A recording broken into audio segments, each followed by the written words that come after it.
أعوذ بالله من الشيطان الرجيم. بسم الله الرحمن الرحيم. فجمع السحرة لميقات يوم معلوم وقيل للناس هل أنتم مجتمعون لعلنا نتبع السحرة إن كانوا هم الغالبين. فلما جاء السحرة قالوا لفرعون أئن لنا لأجرا إن كنا نحن الغالبين. قال نعم وإنكم إذا لمن المقربين. قال لهم موسى ألقوا ما أنتم ملقون. صدق الله العظيم. شروع اللہ وحدہ لا شریک کے نام سے جو بڑا ہی مہربان اور نہایت ہی رحم فرمانے والا ہے. اللہ جل وعلا سورۃ الشعراء آیت نمبر 38 یعنی 38 سے آگے کی آیتیں 42 آیت نمبر 42 تک میں نے ابھی آپ کے سامنے پڑھی. 43 تک 43 تک سورۃ الشعراء کی آیتیں بھی آپ نے سماعت فرمائی تھی. جیسے آپ سماعت فرما رہے ہیں سیدنا موسیٰ کلیم اللہ کا اور ان کے بھائی ہارون کا اللہ کی طرف سے نبوت کے ملے جانے بعد فرعون اور فرعون کے درباریوں کے سامنے حق گوئی کا کرنا، الہ حقیقی کی طرف بلانا اور فرعون کو اس کی ربوبیت کا جو وہ دعویدار تھا اس کا انکار کرنا اور جس بنی اسرائیل پر ظلم و ستم کے پہاڑ توڑ رہا تھا اس بنی اسرائیل قوم کو آزاد کر کے موسیٰ علیہ السلام اپنے ساتھ بھیجنے کا اس کو آرڈر جاری کرنا.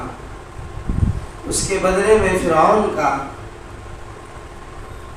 حضرت موسیٰ کے سامنے اس بات کا اظہار کرنا کہ آپ کے معجزوں کو دیکھ کر کے لگتا ہے کہ تم بڑے جادوگر ہو. تو پھر وہی فرعون جو اپنے آپ کو خدا ہونے کا دعویدار تھا حضرت موسیٰ کے معجزوں کو دیکھ کر ید بیضا کا اور عصا کا معجزہ دیکھ کر ہکا بکا رہ جانا اور اپنے ہی درباریوں سے جن کو یہ اپنی مملکت سمجھتا تھا، جن کو یہ اپنے غلام سمجھتا تھا، خود کو خدا سمجھتا تھا، خود کو خدائی کا دعویٰ کرنے والا مجبور ہو رہا ہے کہ درباریوں سے مشورہ کرے کہ موسیٰ سے کیسے نمٹا جائے. خدا ہے، خدائی کا دعویدار ہے، مگر بات اسے خود کو سمجھ میں نہیں آ رہی کہ اب موسیٰ کو کیسے ہرایا جائے. اب دیکھیے کہ خدا بھی کیسا خدا ہے جو اپنے ہی رعایا سے پوچھ گچھ کر رہا ہے کہ اب ہم موسیٰ علیہ السلام کا مقابلہ کیسے کریں. اب یہ خود اس کے پاس اس کا کوئی جواب نہیں بن پایا تو آخر کار یہ ایسا خدا جس نے اپنے رعایا کی باتوں پہ عمل کر رہا ہے. اس کی رعایا نے، اس کے درباریوں نے کہا کیوں نہ ہم موسیٰ کا مقابلہ جادوگروں سے کرائیں. انہی کے مشورے پر عمل بھی کرنا طے ہو گیا اور اس نے پورے شہر میں، پورے مملکت میں اعلان لگوایا اور جمع کرنے کا حکم جاری کیا کہ پورے جادوگر اکٹھا ہو جائیں. وہی اللہ تبارک و تعالیٰ آگے کی آیت میں فرما رہے فَجْمِعَ السَّحَرَةُ لِمِيقَاتِ يَوْمٍ مَعْلُومٍ. ایک دن طے کیا گیا، ایک وقت مقرر کیا گیا. ان کے یہاں ایک عید کا دن چلتا تھا اور اس عید کے دن کو یوم الزینہ کہتے تھے. یوم الزینہ تھا، زینت کا دن، یعنی ان کے یہاں وہ قومی عید کا تہوار کہلایا جاتا تھا. خبتی لوگ جو ہے یوم الزینتا یوم الزینتا اس عید کو یہ بڑے پیمانے پہ مناتے تھے. تو اس نے اسی دن کو وہ وقت مقرر کر دیا کہ سارے جادوگروں کے موسیٰ کے بیچ میں مقابلہ اسی عید کے دن قرار پایا. اللہ فرماتے ہیں فَجُمِعَ السَّحَرَةُ لِمِيقَاتِ يَوْمٍ مَعْلُومٍ، چنانچہ ایک روز مقرر وقت پر جادوگر اکٹھا کر لیے گئے. ایک روز سارے جادوگروں کو جمع کر لیا گیا اور لوگوں سے کہا گیا کہ تم اجتماع میں چلو گے. یعنی اجتماع سے مراد یہی جہاں پر یہ مقابلہ ہونا طے پایا ہے. سمجھو کہ ایک بہت بڑا گراؤنڈ، پلے گراؤنڈ سمجھو، جو اس دور میں جہاں اکٹھے ہونے کے لیے لوگوں کا مجمع جمع ہونے کے لیے ایک جو بڑا میدان ہو، جہاں پر جو ہے فرعون کا دربار بھی لگ سکے اور لاکھوں ہزاروں لوگوں کا مجمع بھی بآسانی سے اکٹھا ہو سکے. تو اس طرح سے ایک جگہ جمع ہونے کو سارے لوگوں سے کہا گیا. اور پھر اللہ آگے فرماتے ہیں لَعَلَّنَا نَتَّبِعُ السَّحَرَةَ إِن كَانُوا هُمُ الْغَالِبِينَ، شاید کہ ہم جادوگروں کے دین ہی پر رہ جائیں اگر وہ غالب رہے. یعنی ان کا کہنے کا مطلب یہ تھا کہ ہم اگر کامیاب رہے تو ہم انہی جادوگروں کے دین پر قائم رہیں گے. اگر وہ غالب ہو گئے، یعنی جادوگر اگر جیت گئے بمقابلے موسیٰ کے، موسیٰ نے جن دو معجزات کو لے کر یہ دعویٰ کر رہے ہیں کہ میرے رب کی طرف سے عطیہ ہیں، معجزے ہیں، میرے رب نے تمہارے ہدایت اور تمہاری رہبری کے لیے مجھے یہ دو معجزوں سے نوازا ہے اور یہ اللہ کی طرف سے عطا کردہ ہیں. تو حضرت موسیٰ کا جو دعویٰ تھا، تو ان کا جو دعویٰ ہے کہ اگر ہمارے جادوگر غالب آ گئے تو ہم ہمارے پرانے ہی دین پر رہ جائیں گے. تو گویا اب معاملہ ڈگمگاہٹ کا آ گیا، متذبذب ہو گیا، مشکوک ہو گیا، خود کو اعتماد نہیں رہا اس بات کا کہ ہم کامیاب ہوں گے. کیونکہ باطل جو ہے ہمیشہ بھوکلا جاتا ہے. باطل جو جھوٹ اور جو عام طور پر دیکھیے جو غلط ہوتا ہے، جو جھوٹا ہوتا ہے، اس کا چہرہ، اس کی حرکتیں، اس کے کام بتا دیتے ہیں کہ یہ غلطی پر ہے. غلطی پر رہنے والا، باطل مذہب کا ماننے والا، جھوٹ کا سہارا لینے والا ہمیشہ جو ہے بھوکلا جاتا ہے. شروع ہی سے اس کے دل میں گھبراہٹ سی چھائی ہوئی رہتی ہے اور وہی چیز اسے مغلوب کر دیتی ہے. ذہنی طور پر وہ ہارا ہوا رہتا ہے. حق پرست جو رہتا ہے وہ ذہنی طور پر، دلی طور پر مضبوط رہتا ہے. اسے نہ ہارنے کا ڈر رہتا ہے، نہ ہارنے کی گھبراہٹ ہوتی ہے. کیونکہ اسے معلوم ہے کہ میں حق پر ہوں. اسے اس بات کا بھی یقین رہتا ہے کہ میں جس چیز پر ہوں وہ مجھے غالب ہونا ہی ہے. حق پرست آدمی کو ہارنے اور جیتنے کا غم نہیں رہتا. باطل آدمی کو اپنی جھوٹ اور اپنے کذب کو ظاہر ہونے کے خوف سے وہ بھوکلا جاتا ہے اور اس کی وہی بھوکلاہٹ جو ہے آخر کار اس کے مغلوب ہونے اور اس کے ہار جانے کا سبب اور ذریعہ بن جاتی ہے.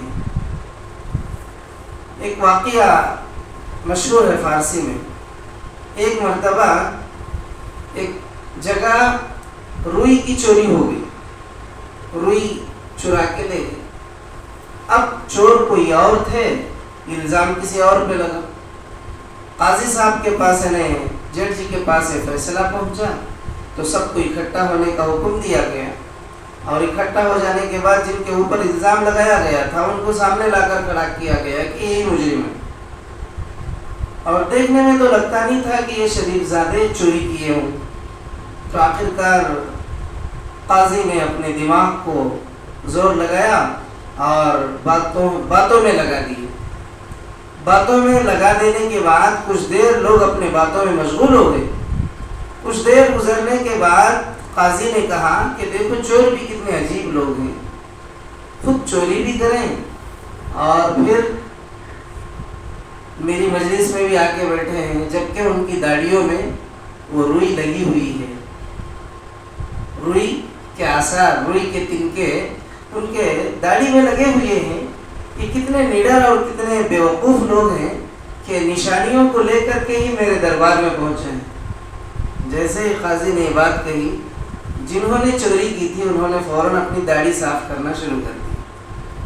تو قاضی نے فوراً کہا کہ دیکھو اصلی چور یہ لوگ ہیں۔ ان کو اٹھایا اور پکڑ لیا گیا اور انہیں جب تحقیق کی تو واقعی وہی چور نکلے۔ تو اس طرح سے جو ہے جو چور ہوتے ہیں ان کو ہمیشہ جو ہے بھوکلاہٹ رہتی ہے، گھبراہٹ رہتی ہے۔ جو لوگ چور تھے انہوں نے اپنے چہرے صاف کرنا شروع کیے، جو چور نہیں تھے ان کو معلوم ہے کہ ہم وہاں تھے ہی نہیں، تو ہمارے چہروں پہ، ہمارے داڑھی پہ وہ تنکے یعنی روئی کے تنکے کہاں سے لگیں گے؟ تو جو چور تھے انہوں نے صاف کیا۔ تو اس طرح سے جو باطل ہوتا ہے وہ ہمیشہ بھوکلا رہتا ہے اور ہمیشہ وہ اپنے سکون اور اپنے محفوظ رہنے کے منصوبے بناتے رہتا ہے، اور وہی منصوبے بنانے میں آخرکار وہ ہار جاتا ہے، غلط منصوبوں کا شکار ہو گیا۔ تو یہی اللہ تبارک و تعالیٰ یہاں فرما رہے ہیں کہ لوگوں کو اکٹھا کیے جانے کے لیے ان کے عید کا دن جو یوم الزینت کہا جاتا ہے، قومی تہوار کا دن مقرر ہوا اور لوگوں میں یہ بات اعلان کی گئی، اور لوگوں میں بھی باقاعدگی کے ساتھ کچھ مخصوص لوگوں کو اعلان کرنے کے لیے، لوگوں کو جمع کرنے کے لیے، لوگوں کو اکٹھا کرنے کے لیے اس کے لیے ایک ٹیم کو مقرر کر دیا گیا، اور ان کے زبانوں سے، جیسے ان کی زبان سے یعنی فرعون کی زبان سے جو الفاظ نکلے، لعلنا نتبع السحرة ان كانوا هم الغالبین، شاید کہ ہم جادوگروں کے دین ہی پر رہ جائیں اگر وہ غالب رہے۔ تو مطلب شاید کا مطلب کیا ہے؟ یقین نہیں ہے، متذبذب ہو گئے نا۔ یقین ہوتا تو کیا بولتے ہیں؟ ہم ہی حق پر ہیں، ہم ہی سچے ہیں، چاہے ادھر کا ادھر ہو جائے ہم ہی جیتیں گے۔ ابھی ان کا شاید کا معنی دیکھیں گے کیا ہوتا کہ بولے تو وہاں چھار گئے، ان کی پہلی ہار ہے۔ جب جادوگر میدان میں آئے، فلما جاء السحرة قالوا لفرعون أئن لنا لأجرا إن كنا نحن الغالبين۔ آخرکار وہ دن آ ہی گیا جس دن کا پورا مملکت اور پوری رعایا بے صبری سے انتظار کر رہی تھی اس بات کا کہ آخر حق پر کون ہے۔ موسیٰ کا یہ دعویٰ کہاں تک صحیح اور درست ہے کہ واقعی موسیٰ جیسے ان کا دعویٰ ہے وہ اپنے دعوے میں سچے ہیں، جس خدا کی طرف بلا رہے ہیں کہ واقعتاً اس خدا نے موسیٰ کو نبی بنایا ہے، اور حضرت موسیٰ نے جو معجزہ جن معجزوں کا اظہار دربار میں کیا تھا اس کا بڑا چرچا تھا۔ جہاں دیکھو وہی باتیں ہو رہی ہیں، ہم پر اچانک وہ چیزیں ظاہر ہوئی جو موسیٰ نے دربار میں ظاہر کیا تھا، اور انہوں نے کبھی ایسی چیزیں دیکھی نہیں تھی، اور ایک عام سا آدمی اور وہ بھی بنی اسرائیل کا، اور حضرت موسیٰ کا یہ معجزوں کا اظہار کرنا، یہی چرچا ہو رہا تھا۔ آخر اس دن کا بڑی بے صبری سے انتظار ہو رہا تھا، لوگ ذوق در ذوق اسے دیکھنے کے لیے، اور موسیٰ کو کچھ لوگ ہرانے کے خیال سے اور کچھ لوگ ایسا ہی جو ہے جیسے کچھ لوگ نہ اس گیم سے ان کو کوئی تعلق رہتا ہے، نہ اس کھیل سے ان کو کوئی جذبہ رہتا ہے، لوگوں کے اکٹھے اور مجمع سے جو ہے اس کا انجوائے کرنے کے لیے، اس سے خوشی حاصل کرنے کے لیے بھی کچھ لوگ آ جاتے ہیں۔ تو بہرحال جو بھی جس نیت سے بھی جس ارادے سے بھی آنا تھا، یہاں تک کہ بہت سا مجمع اکٹھا ہو گیا، بڑا مجمع جمع ہو گیا۔ جب جادوگر میدان میں آئے تو انہوں نے فرعون سے کہا، قالوا لفرعون أئن لنا لأجرا إن كنا نحن الغالبين۔ تو جادوگروں نے فرعون سے کہا ہمیں انعام تو ملے گا نا اگر ہم غالب رہے، صاحب ہم بڑی امید سے آئے ہیں۔ اور ایسے تو جو بھی جادوگر جتنا بڑا مقابلہ ہوتا ہے تو مقابلے کے موافق انعام کی بڑی امیدیں لے کے آتے ہیں۔ اب معاملہ یہاں چھوٹا موٹا نہیں ہے، بڑا چیلنج کا معاملہ ہے، اور خود فرعون کی خدائی کے جھوٹے اور باطل ہونے کا دعوے دار کھڑا ہوا ہے۔ کوئی معمولی یہ پروگرام یا کوئی معمولی مقابلہ نہیں ہے، یہ بہت بڑا مقابلہ ہے۔ مگر جادوگروں کو حریص، جادوگر جو تھے وہ انعاموں کے حریص تھے، اور انہوں نے اپنے بادشاہ فرعون سے پوچھا کہ اگر ہم غالب رہے، اگر ہم جیت گئے تو کیا ہم آپ سے بڑے انعام کی امید رکھ سکتے ہیں؟ قال نعم۔ یہاں تو اس کی خدائی کا معاملہ ہے، اگر ہار گئے تو گویا اس کی خدائی خطرے میں پڑ جائے گی، اور وہ کوئی ایسا ویسا ہلکا پھلکا مقابلہ نہیں ہے، لاکھوں کا مجمع ہے، پوری مملکت میں ایک چیلنج ہے۔ فرعون کو آج تک کسی نے اس طرح کا چیلنج نہیں کیا تھا، اور فرعون نے جو ہے کیسی کیسی چیزوں کا جو ہے بنا کر کیسی کیسی چیزوں کو جو ہے اپنی مملکت میں رکھا تھا۔ آپ لوگ آج بھی ہزاروں سال کے گزرنے کے بعد فرعون کے زمانے کی بنی ہوئی چیزیں پیرامڈس کے نام سے آج بھی عجوبے کے طور پر زمین پر کھڑے ہوئے ہیں۔ تو ایسے چیزوں کا بنانے والا، ایسے دور کا بادشاہ، اس کے دور میں ایک عام سا آدمی جس کو ایک معمولی آدمی سمجھ رہا تھا، موسیٰ و ہارون کو، ان کا آ کر بھرے دربار میں کھلم کھلا چیلنج کر کے اس کی خدائی کو جو ہے مقابلے کے لیے پکارنا، للکارنا، اور وہ حضرت موسیٰ کے مقابلے کے لیے پوری مملکت کے جادوگروں کو اکٹھا اور مجتمع کرنا، اور اسے دیکھنے کے لیے پورے علاقے جمع ہو جانا، یہ کوئی معمولی معاملہ نہیں تھا اس دور کا۔ یہ بہت بڑا، سمجھو کہ ایک بہت بڑی جنگ، اب کے حساب سے کہا جائے تو ورلڈ وار، اب کے حساب سے اگر بولا جائے تو صحیح لفظ جو بولا جا سکتا ہے، گویا ایک ورلڈ وار تھا یہ اس وقت میں۔ تو فرعون نے کہا قال نعم، ارے کیا پوچھ رہے ہو آپ، کیا آپ کو انعام نہیں دیا جائے گا؟ اس نے کہا ہاں، کیوں نہیں دیا جائے گا آپ کو؟ وَإِنَّكُمْ إِذًا لَمِنَ الْمُقَرَّبِينَ، صرف انعام سے نہیں، تم تو اس وقت مقربین میں شامل ہو جاؤ گے، مملکت میں بڑے بڑے عہدے تمہیں دیے جائیں گے۔ اگر تم کامیاب رہے تو میرے دربار کے مقرب ترین لوگوں میں تمہارا شمار کیا جائے گا، اور میرے ان لوگوں میں جو خاص الخاص بولتے ہیں نا، خاص الخاص جو لوگ ہوتے ہیں، بڑے لوگوں کے خاص الخاص جو لوگ ہوتے ہیں، ان کا تو معاملہ ایسا رہتا ہے کہ وہ لیڈر سے بھی وہ زیادہ ان کے نخرے، ناز و نخرے زیادہ ان کے رہتے ہیں، انہیں کہاں پڑ کو رہتا ہے کہ اس کے ٹینشن میں اس کے جو اپنے رہتے ہیں، جو اپنے آپ کو اس کے خاص سمجھے اور مانے جاتے ہیں، ان کا تو ایسا رہتا ہے گویا وہی سب کچھ ہے۔ تو اتنا بڑا اس نے جو ہے اعلان کیا ان کے سامنے، کہہ رہے انعام کی بات کر رہے تم تو، میں تو تم نے اپنا مصاحب بنانے کے لیے، اپنا مقرب بنانے کے لیے تیار ہوں، اپنے جو ہے وزارت میں، اپنے جو ہے وزیری میں، منسٹری میں، تمہیں جو ہے کیبنٹ میں تمہیں حصہ اور شریک کرنے کی بات کر رہا ہوں، اور تم خالی انعام کی بات کر رہے ہو۔ تو منسٹری دینے کا بھی انہیں جو ہے وعدہ کیا گیا، فرعون نے ان کو جو ہے بہت بڑا لالچ دے دیا، انعام کے ساتھ ساتھ انکم اذا لمن المقربین، تم کو جو ہے میں اپنے مقربین میں شامل کر لوں گا۔ قال لهم موسیٰ القوا ما انتم ملقون، تو موسیٰ مقابلے کا وقت آ ہی گیا۔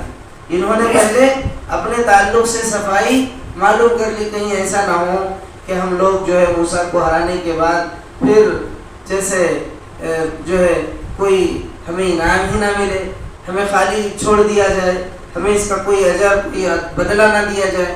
تو اسی لیے انہوں نے اطمینان بخش طریقے سے فرعون سے جواب پایا، اور فرعون نے انعام کے ساتھ ساتھ ان کو اپنے کیبنٹ میں، اپنی منسٹری میں جو ہے جگہ دینے کا جب ان کو بھروسہ اور یقین دلایا، تو یقین دلائے جانے بعد جب وہ گھڑی آ ہی گئی جس کا سارا مجمع اور سارے درباری خود فرعون بڑی بے صبری سے انتظار کر رہا تھا اور ایک طرف سے وہ بھوکلا ہوا تھا، گھبرایا ہوا تھا، کیونکہ اسے اس بات کا ڈر تھا اور خود اس کو اپنے دربار میں جمع شدہ جادوگروں کے تعلق سے بھی اسے یقین کا معاملہ بالکل نہ کے برابر ہی سمجھو، کیونکہ وہ باطل پر تھا اور باطل ہمیشہ کمزور ہوتا ہے، اور باطل جیسے میں نے شروع میں آپ سے کہا تھا کہ ان کے دلوں میں بھوکلاہٹ رہتی ہے، گھبراہٹ رہتی ہے، اور چور ہو، باطل ہو اور غلط ہو، وہ ہمیشہ جو ہے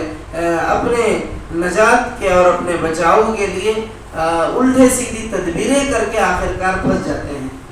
تو آخرکار وہ گھڑی آ ہی گئی، تو موسیٰ علیہ السلام ہی نے سبقت کی۔ حق پر رہنے والا آگے بڑھتا ہے اور اسے گھبراہٹ نہیں رہتی، تو حضرت موسیٰ علیہ السلام نے ہی سبقت کی۔ قال لهم موسیٰ، موسیٰ علیہ السلام نے کہا القوا ما انتم ملقون، موسیٰ نے کہا پھینکو جو تمہیں پھینکنا ہے، یعنی جو تم کو اپنا مظاہرہ، اپنا علم کا اظہار یا اپنے جادو کا یہ شو کرنا ہے، جو تم کو شو کرنا ہے وہ کر لو، جو تم کو پھینکنا ہے، یعنی تم کیا کیا بنا سکتے ہو اپنے جادو سے، اپنی جادوگری سے، جو تم کر سکتے ہو سب تم پہلے کر لو، پہلا چانس میں تم کو دے رہا ہوں، پہلا چانس ان کو ملنا، اور وہ بھی مقابلے میں، یہ بہت بڑی بات ہوتی ہے، کیونکہ پہلا موقع، تو حضرت موسیٰ علیہ السلام نے پہلے موقع ان کو دے دیا۔ قال لهم موسیٰ القوا ما انتم ملقون، جو تم کو شو کرنا ہے، جو تم کو پھینکنا ہے، جو تم کو دکھانا ہے اپنے جادوگری سے، وہ تم سب کر لو، پہلا آپشن، پہلا موقع تم کو ہی دیا جائے گا۔ تو اس کے بعد حضرت موسیٰ علیہ السلام نے جب ان کو آرڈر کیا، ان کو حکم دیا کہ تم ہی اپنی جادوگری کا مظاہرہ کرو، شو کرو، تو اس پر ان لوگوں نے کس طرح اپنی جادوگری سے جو ہے کیا کیا چیزیں بنائی، وہ آگے جو ہے اللہ نے آگے کی آیات میں بیان فرمایا ہے۔ آپ آئندہ کل انشاءاللہ تفصیل سے سماعت فرمائیں گے۔ اللہ تبارک و تعالی سے دعا ہے پروردگار اپنے کرم سے، اپنے فضل سے مولا ہمیں نیک توفیق، نیک ہدایت عطا فرما، اسلام کا بول بالا فرما، مسلمانوں کی حفاظت فرما مولا، بلاؤں، وباؤں، پریشانیوں، مصیبتوں، حادثوں سے ہم سب کی حفاظت فرما پروردگار۔ بے شک ہم تیرے گنہگار بندے ہیں، اے اللہ ہم سب کو عافیت اور سلامتی والی زندگی عطا فرما، خوشحالی عطا فرما، اے اللہ ہر قسم کے جادو سے، مکر سے، فریب سے اے اللہ ہم سب کو محفوظ فرما، اے اللہ تیرے امن و امان میں ہمیں لے لیجیے، اے اللہ مسلمانوں کی جان و مال کی عزت و آبرو کی حفاظت فرما، جو مسلمان بیمار ہیں انہیں شفا عطا فرما، جو مسلمان بے روزگار ہیں انہیں حلال روزیاں عطا فرما، جو مسلمان بے اولاد ہیں انہیں نیک صالح اولاد عطا فرما، جو مسلمان نوجوان بے نکاح جوڑے ہیں مولا ان کے لیے بہتر سے بہتر جوڑوں کا انتظام فرما، ان کے لیے نکاح کا انتظام فرما پروردگار۔ جو اپنے کرم سے، اپنے فضل سے قرضدار مسلمان ہیں مولا ان کے قرض کی ادائیگی کی آسان شکل صورتیں پیدا فرما، ان کی کمائیوں میں خوب برکتیں فرما، اے اللہ ان کے لیے آسان سہل اور آسان راستے، قرض کی ادائیگی کے لیے آسان راستے پیدا فرما، اپنے کرم سے، اپنے فضل سے مولا دعاؤں کو قبول فرما، آمین۔ وآخر دعوانا الحمد للہ۔